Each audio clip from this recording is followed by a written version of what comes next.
So the reason why DMSL was founded is because of what I went through as a child during the war. I became a victim of the war when I was 10 years of age, when I stepped on a landmine during the 11-year civil war in Sierra Leone. I was born and raised in Tongo, in the eastern part of Sierra Leone, where we're actually farmers and miners, diamond miners. So when the rebels attacked the Sierra Leone, when we were in our villages, as a child, I didn't even know what was happening. I didn't even know there was a war going on until one day when my dad came to me and said, we are in danger. You don't have to go nowhere. Stay where you are. Don't go out to play with friends. As a child, I didn't even understand, because I was like, why should I not go out to play? And one day I saw people coming in our villages with kids, bundles, saying their houses have been burnt, their kids being killed in front of them. So my dad grabbed me and said, I told you we're in danger. In about an hour or less than an hour, I heard my first gunshot as a child. That means I understand what was happening. We went to the bush. We were in the bush for like a few days.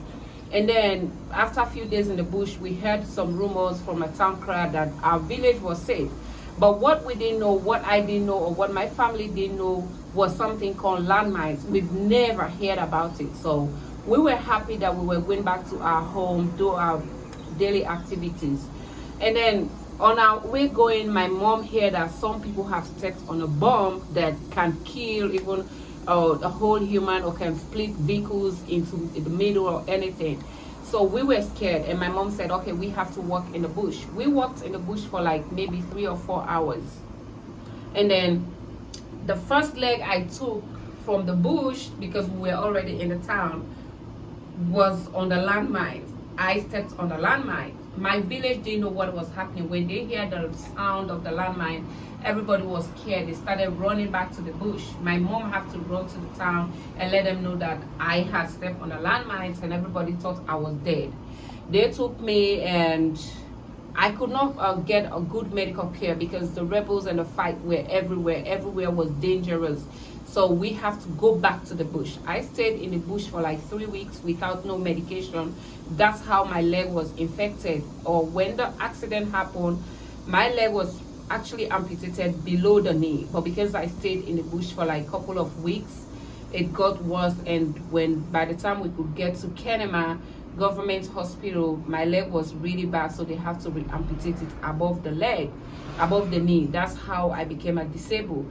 And growing up as a child, nobody knew what disability actually was like. People see me as different person. People see me as somebody who is not one of them. People see me as somebody with no use. So I went through a lot of discrimination. I didn't have somebody I can look up to or talk to and tell my pain to. So most days I'll put myself to bed crying. I could not talk to my mom because my mom was in more pain than me. So going to school, sometimes I don't want to go to school because there was a day where no kids want to play with me. They see me different. I could not participate in school activities because the teachers were like, oh, you can do this, or you can do this. So I was all by myself. I grew up like that, and I was really frustrated. At some point, I was thinking like, God, why me? That was a question. I always ask God, why must it has to be me among many kids?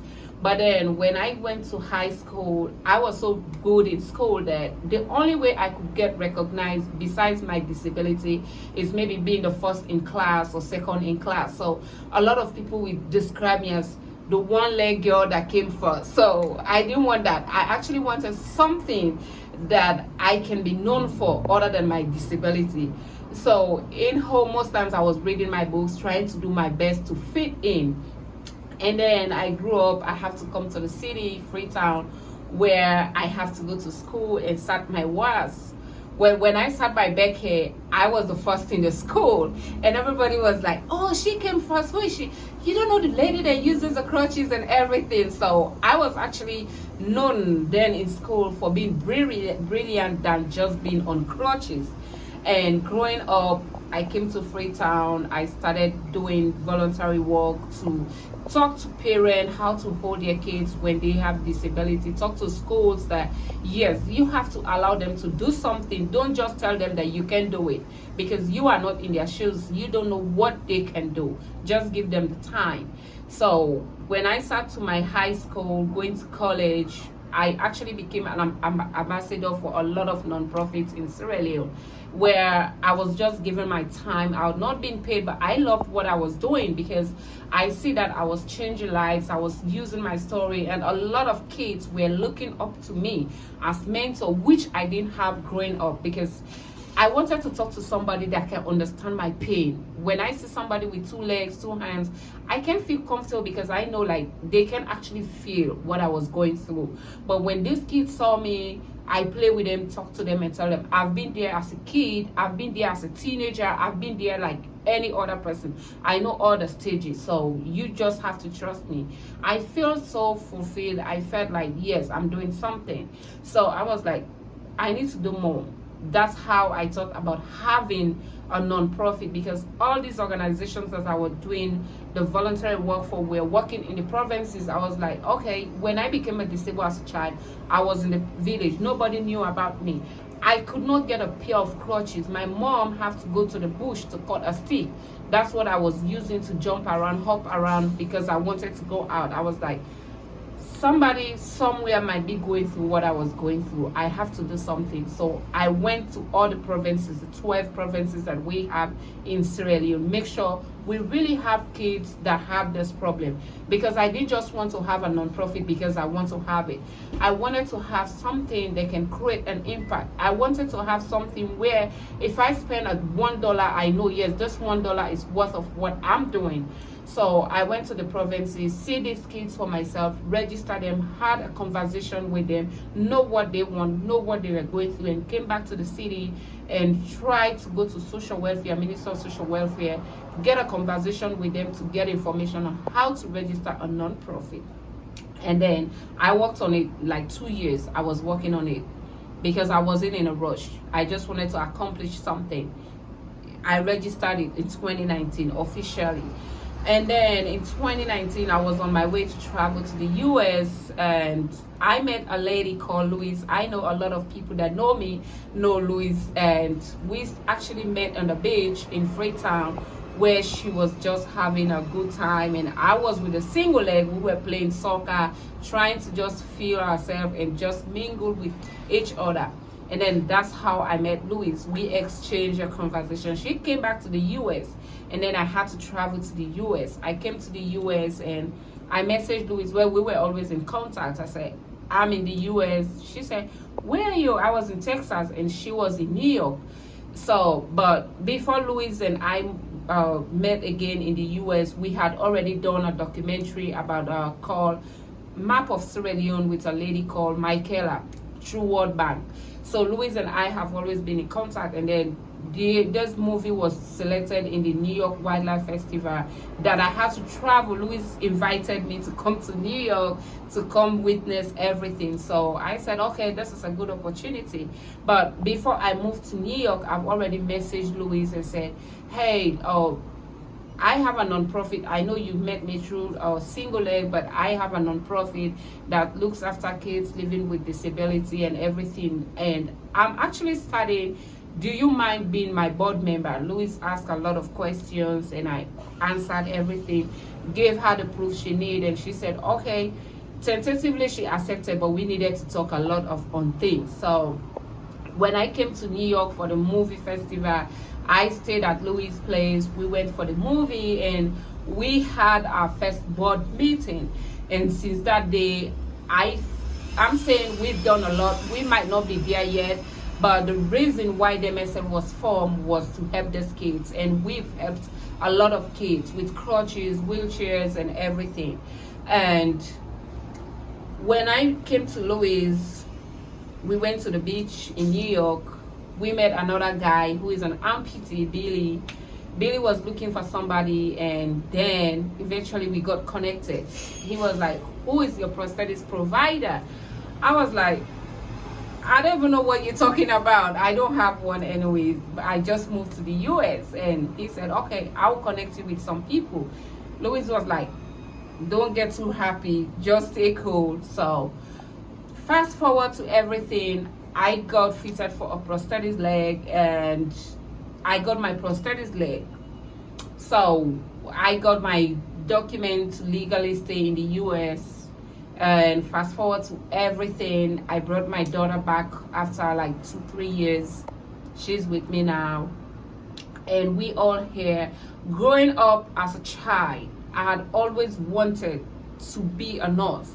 This is because when I was in the hospital, the nurses were really nice, and I was just in my, if there was no nurse, I could not be here. They went above and beyond for everything for me to be alive. So this is the only profession that I really admire my whole life. But even though I was brilliant back in school in Sierra Leone, they could not let me be a nurse, because for them, being on crutches, I can be a nurse, because nurses are always in a haste, either running with a patient, trying to see a patient. So they told me, even though your result is good, we cannot take you into medical school because of your disability. So I had to switch over. So when I came to the US, I was like, okay, let me find a school and ask them if it's really possible for me to have my dream job, or to do just who I want to be. So I went to the Houston Community College and told them, I want to be an RN. I want to be a nurse. Is it possible? They said, yeah, it's possible. I was like, I mean, I want to be a registered nurse. I want to work in hospitals. I want to work with patients. Is this possible? So they said, yeah, it is possible. I could not believe that word. Like, I actually cried myself the whole time, because I said, I would have been away like too far with this. I don't know why I was rejected, but yes, it is possible anytime. This is the main thing. It is possible. So now I have to do it. I came home, really was so emotional that days after I have to go back to the school and say, hey, what do I need to be a nurse? They said, did you attend high school here? No, but what do I need? They told me everything I need. I have to go take my exams. I passed it and everything, and I started doing my nursing. Well, I started doing my prerequisite before I entered into nursing school, and it was hard, but I had my vision that I had wanted it so long. I have to do it, and yes, I'm almost there. I'm almost like 70-80% off becoming a legally registered nurse in the US, which I can't really wait for. Sometimes when I just think about it, that I'm in nursing school, not even being a nurse, just being in nursing school, like really make me proud. I stand in the glass every day in the mirror in my bathroom and say, yes, you are becoming a nurse with one leg on crutches. This was not possible years back, but now it is possible. So this is the type of story that, this is again why the MSL was formed, because we want to give these kids hope. We want to tell them that you can be anything you want. It doesn't matter. You can have one disability, you can have your leg cut off, your brain is working, you have your 5 senses. There's nothing that is just a physical something. You have a lot of abilities. Focus on it. Like back in Sierra Leone, a lot of people see me and say, oh, you even wear high heels. Oh, you wear pants. Oh, you are like, I'm like, yeah, I just lose a leg. That's it. And they say, oh, you're so intelligent. Yes, I didn't lose my personality. I just lose a leg. You have to know this. So I think it's really a good thing that a lot of these kids have been abandoned by their parents, but because of them as well, because of every donor, because of everybody in the team, everything that we've put together, these kids have been taken again by their family. Most of them live with their families while we support them, and a lot of them were isolated. They don't even want to go to school, they don't want to mingle, but now they see themselves as any other child. They don't even feel like, we have somebody that can play balls. He's a double amputee, he lost both legs, but when you meet him, he's the happiest child you could ever want to be around. This is because we've been there for them. We've given them the confidence, the courage, everything they need, the support emotionally and everything, and we've showed them that yes, there is love irrespective of anything. So again, thanks to all our team, everybody in the MSL team. This is for us. We are doing a great job. And to everybody watching this, you can be part of DMSL. If you want to get involved, you can email us at demsiraleone@gmail.com, or you can reach on our website at demsl.org. We are open. We're doing a great job. You are welcome to visit Sierra Leone and see our kids that we sponsor or get in contact with us. Thank you.